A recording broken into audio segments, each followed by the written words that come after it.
Sir Digvijay Singh के बयान को लेकर जी। चर्चा करें तो उन्होंने ये कहा कि नरोत्तम मिश्रा के जो कार्यकर्ता हैं पहली बार प्रधानमंत्री को चैलेंज कर रहे हैं, जी। नरेंद्र मोदी को चैलेंज कर रहे हैं, जबकि हुँ। बीजेपी से अब तक कोई निकलकर सामने नहीं जी। आया। नरोत्तम मिश्रा के समर्थित जो कार्यकर्ता हैं उन्होंने ये कर दिखाया। हुँ। इसके अलावा और भी काफी बातें दिग्विजय सिंह ने कही, लेकिन जीतू हुँ। पटवारी भी ये कहते हुए नजर आए कि जो उनके उम्मीदवार हैं घनश्याम, वो लगभग 25 से 24 हजार वोटों से जीत हासिल करते हुए नजर आएंगे। हुँ। अभी से दावा और अभी से आंकड़ा पेश कर देना क्या हुँ। बताता है? देखिए दिग्विजय सिंह लगातार इस तरह हुँ, के नेता रहे हैं जो हुँ, अपनी बयानों के जरिए, अपनी बातों के जरिए चर्चाओं में रहते हैं। और यहाँ हुँ, पर भी जिस तरीके से वो कहते हैं कि देखिए, पूरे चुनाव को देखें तो, या पूरे हम राजनीति के माहौल को देखें नरोत्तम मिश्रा के लिहाज से, तो उनका अब तक अंदाज ऐसा ही रहा है, जहाँ पर उग्र बयानबाजी करना, एक तरीके से उग्र तरीके से लोगों को परेशान करना, अन्याय हुँ, करना,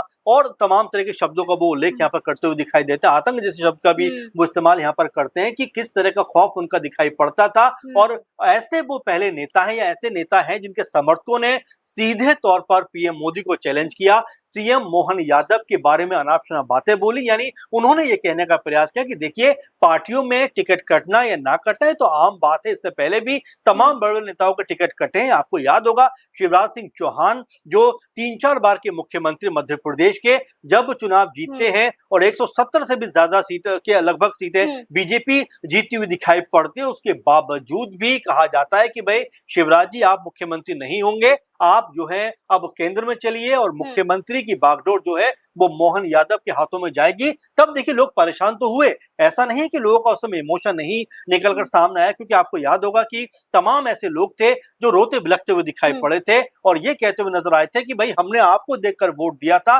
लेकिन जो शिवराज सिंह चौहान ने कहा कि देखिए, अब आपके जो मुख्यमंत्री है वो मोहन सिंह यादव है, हुँ, और जो मैंने वायदा किया था उनसे मैं पूरा करवाऊंगा। तो ये इस तरह की चीजें चलती रहती है। लेकिन नरोत्तम मिश्रा के समर्थकों ने जो चैलेंज किया, जो एक तरीके सरकार को ये हुँ, बताया कि भाई कितना दमखम इस नेता के अंदर है, इनके समर्थकों के अंदर है, कि आप हुँ, उनका टिकट नहीं काट सकते, और अल्टीमेटम दे दिया कि 24 घंटे में अगर आपने टिकट नहीं दिया तो फिर इसका नुकसान, खामियाजा आपको हुँ, भुगतना पड़ेगा। तो आप समझ सकते हैं कि किस तरह का जो रुतबा है, जो हुँ, कद है, वो नरोत्तम मिश्रा का दिखाई पड़ता है। लेकिन उसके बावजूद भी उनका टिकट कट जाना, क्योंकि भूपेश बघेल जो पूर्व हुँ, मुख्यमंत्री हैं छत्तीसगढ़ के, ये कहते हुए नजर आए कि बीजेपी का ये सिद्धांत रहा है, ये चरित्र रहा है कि जब भी कोई नेता बड़ा बनता है, हुँ, बीजेपी उसको ठिकाने लगा देती है। इससे पहले शिवराज सिंह चौहान का नाम लिया, और अब वो कहते हैं कि मध्य प्रदेश से ही नरोत्तम मिश्रा का टिकट काटकर बीजेपी ने उनकी हुँ, राजनीति को स्टॉप करने का काम किया है। तो मिला जुला कर देखा जाए तो नरोत्तम मिश्रा का कद जो है वो मजबूत दिखाई हुँ, पड़ता। लेकिन दिग्विजय सिंह ने जो कहा कि उन्होंने जो अपने कार्यकाल में किया, यानी 6 बार हुँ, वो कह सकते हैं कि विधायक रहे, और मुख्य जो गृह मंत्री रहे, हुँ, मजबूत चेहरा रहे, लेकिन अपने शासनकाल के दौरान जब जब मजबूत पदों पर वो रहे, हुँ, उन्होंने कोई काम ढंग का नहीं किया, सिवाय लोगों को सताने के, डराने के, और अपना आतंक